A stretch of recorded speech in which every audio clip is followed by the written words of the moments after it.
maalmaha guushu way badan yihiin, balse maalmaha guushu kala weyn, kala wanaag badan. maalintan ay maanta ka hadlaynayo waa maalintii alle koray guusha siiyey muslimiinta, jabiyayna cadawgii aadka u darnaa ee tataarka. maalintani maaha maalin lagu warrami karo ama lagu soo koobi karo kelmado kooban. waa maalin xeeladeedii maanta kulliyadaha taariikhda, militariga iyo kuwa siyaasadaba lagu dhigto. muuqaalkeena maanta daawadayaal waxaanu kaga hadlaynaa dagaalkii taariikhda galay ee bilowga u ahaa jabkii tataarka aynu jaalud. magacaygu axmed maxamed, halkanina waa halgan miidiya. ku soo dhawaada daawadayaal muuqaalkeena maanta. qarnigii 7 ee hijriga kuna beegnaa qarnigii 16 miilaadiga waxaa dunida ku waabaristay niman la odhan jiray tataar. nimankanu ka soo jeeday qabiilka guura ahaa oo degi jiray galbeedka bariga Aasiya, kuna hadli jiray luuqada Turkiga ayaa duulaan ugu soo baxay dunida. waxay ahaayeen niman tiro ahaan aad u tiro badan, heer dadkii xilligaasi jiray ee aamineen inay yihiin yaajuuj iyo maajuujka qur-aanka lagu sheegay ee soo bixi rabay aakhiru zamanka. waxay ahaayeen sidoo kale niman aad u dagaalyahansan oo aysan jirin cid dagaal isaga caabin karta. waxay ahaayeen niman aad u hubaysan oo wata fardo, doonyo iyo qalab dagaal casri ah oo aysan jirin cid haysatay xilligaas. tataarka waxaa madax u ahaa ninkii la odhan jiray Genghis Khan oo loo yaqaanay khaankii weynaa. ninkan waxaa ku taameeyey oo raadin inuu samaysto boqortooyo caalamka oo dhan, bariga galbeed, koonfuriga waqooyiba gumaysata. cadawgii mangooliyiinta waxaa ku soo hogaamiyey dhulka muslimiinta nin shiicada raafidada ah oo wasiir ka ahaa dowladda cabbaasiyiinta oo lagu magacaabi jiray ibnu calqami oo xukun raadis ahaa. tataarka oo horkacay holaaka khan oo ahaa wiil oo u ahaa Genghis Khan waxay soo wareen dhulka islaamka sanadu markay ahayd 656 hijriga, waxayna qabsadeen dhammaan magaalooyinka ku yaalay Ciraaq iyo Shaam. ugu horreyntiiba waxa uu tataarku la wareegay magaalada Baghdad, waxayna ku xasuuqeen dad muslimiin ah oo tiradooda lagu qiyaasay ku dhawaad 2 milyan oo qof oo aan kala sooc lahayn, rag iyo dumar, ciroole iyo carruurba. dadkaas waxaa ku jiray khaliifkii ugu dambeeyey cabbaasiyiinta ee la odhan jiray al-muctasim billaah. Baghdad xilligaas waxay ahayd hoyga xadaaradda dunida, meesha dhaqaalaha ganacsiga ugu badan adduunka uu yaalay bay ahayd. waxay ahayd caasimadda waxbarashada caalamka oo dhan. waxaa looga imaan jiray dhammaan dunida oo dhan si wax looga barto.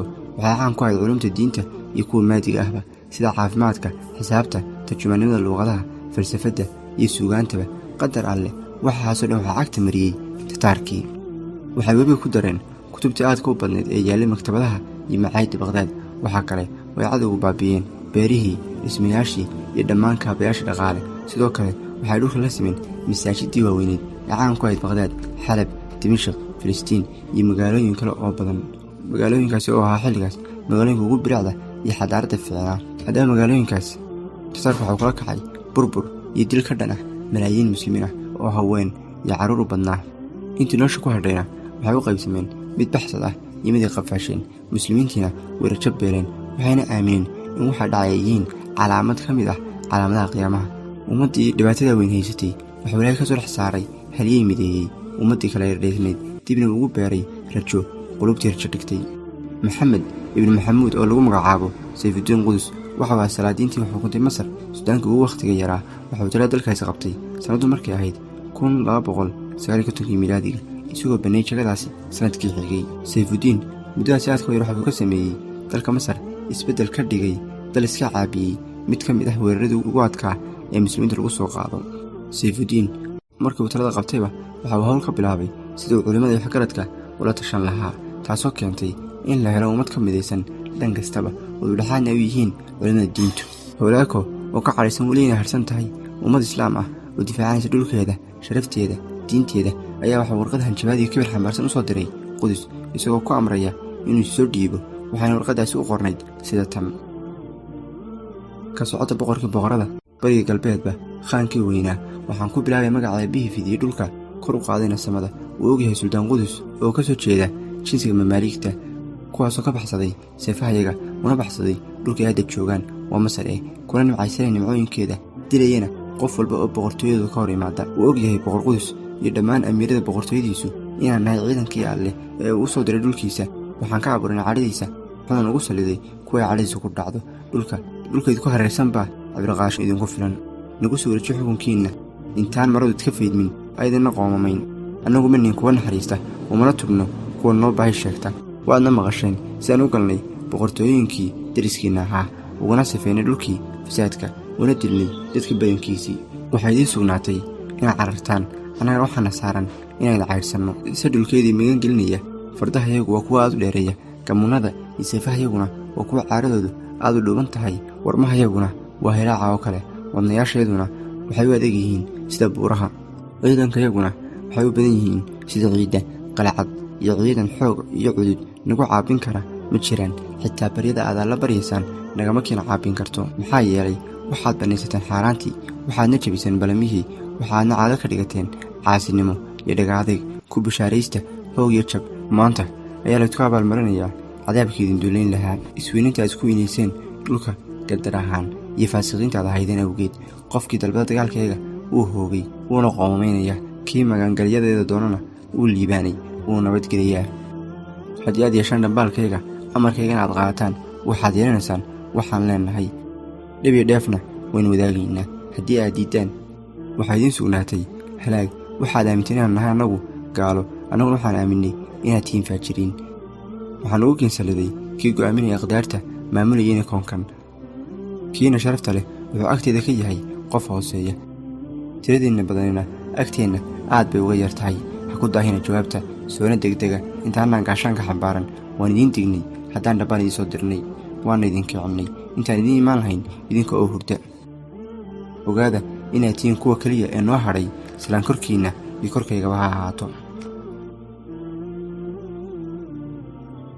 dhambaalkaas aadka u dheer oo xambaarsanaa erayo handadaad iyo hanjabaad u badnaa, sidoo kalena uu holaag ku xuseeyey aayado qur-aan ah, ayuu u soo dhiibay afar dagaalyahan oo ka mid ah ciidankiisii. waxayna u keeneen qudus. suldaan qudus markii uu akhriyey dhambaalkan kuma noqon kadis oo horeyba wuu sugeeyey maalintii ay tataarku usoo garaaci lahaayeen albaabada masar. moraalka dadkiisa iyo baqdintii uu ku beeray tataarku qulubta muslimiinta ayuu qudus si uu ugu dhiirigeliyo muslimiinta dagaalka waxuu amray in qoorta laga jaro dhammaan ergadii dhambaalka waday, madaxyadoodana la sudho albaabada magaalada. inkastoo ay mamnuuc ahayd diin ahaan in la laayo ergada ama farin wadayaasha, haddana qudus ma helin waddo kale oo uu ku guwaabiyey ummaddan quluubteeda cabsidu hadhaysay. dilkii ergadaasina waxay dhambaal qayaxan u ahayd inay muslimiinta masar dagaal diyaar u yihiin, taasoo kicisay cadhadii tataarka oo aan weligood arkin qof ku dhiirada inuu xagaarsiyo dagaalyahanadooda. amiir qudus isna waxa uu diray fariintaas mid ka culus. waxaynu ku soo gudbin doonaa muuqaal gaar ah hadduu aad laydmo.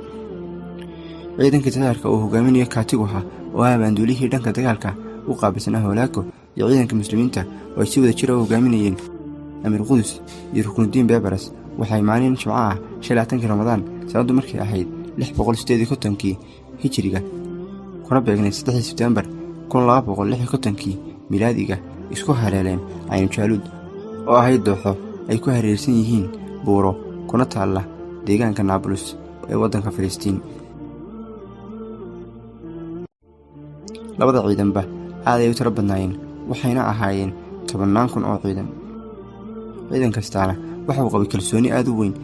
ciidanka tataarka waxayba la yaabanaayeen iyagoo muslimiinta u geystay jabkii la ogaa in ay weli harsan yihiin ciidamo muslim ah oo weli kalsooni buuxda isku qaba. dhanka kale muslimiinta waxaa aad u kacsanaa dareenkooda oo waxaa indhahooda ku sawirnayd sidii dadkooda iyo dhulkoodiba loo baabi'iyey. waxayna u hamuun qabeen dhiigga cadawga, rajana ka qabeen inuu ilaahay uga guulayn doono insha allah. haddaba qudus intaanu u soo bixin dagaalka waxa uu dib habeen ku sameeyey ciidankiisii, isagoo u qaybiyey dhowr kooxood. koox walbana waxuu ka dhigay 400 askari, wuxuuna siiyey dirays gaar ah iyo sumad u gaar ah. wuxuuna taliya uga dhigay koox walba mid ka mid ah hogaamiyaashiisii si uu tartan uga dhex furiyo kooxahaasi, sidoo kalena waa cabsi ugu beero qulubta tataarka. waxaa jiray koox loo xil saaray inay durbaano tumaan. durbaankaasi oo ahaa iska afgarashada ciidanka. marka la doonayo kooxda midig waxaa loo garaacay qaab gaar ah, kooxaha kalena sidoo kale, taasi oo keentay inuu tataarku garan waayo meel ay u socdaan ciidanku iyo jaal laga soo weerari doono.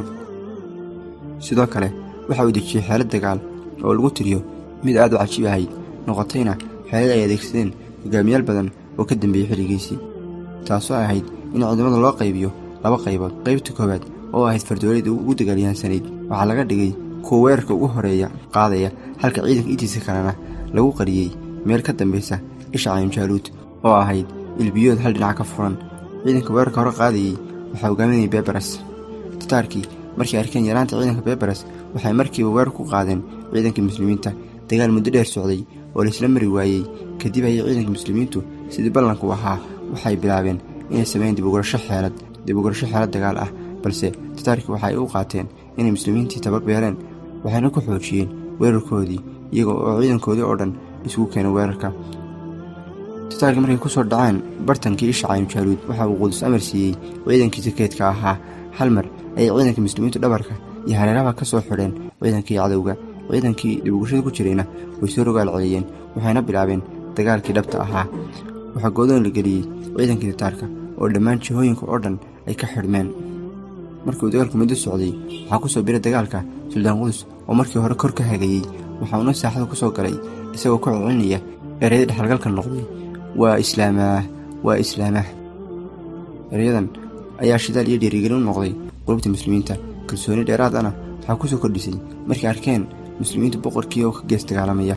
muddo yar kadib waxaa la dilay abaanduulihii ciidanka tataarka ee kaatigu ahaa oo ahaa abaanduule aan weligii la jabin, taasoo ku beertay qulubta ciidanka tataarka cabsi hor leh waxayna ka rajo dhigeen in ay guul ka gaari karaan. waxaa halkaa ka sugaaday tataarka jabkii ugu weynaa abid, inkastoo ay boqortooyadooda ka sii talinaysay 2 sano oo dambe shiinaha. haddaba jabkaasi waxa uu hoosta ka xariiqay dhammaadka haysashada dadka iyo dalalka muslimiintaba. waxaana laga qaniimaystay xoolihii ay dadka muslimiinka ay ka billiqaysteen, waxaana laga furtay dadka ay qafaasheen.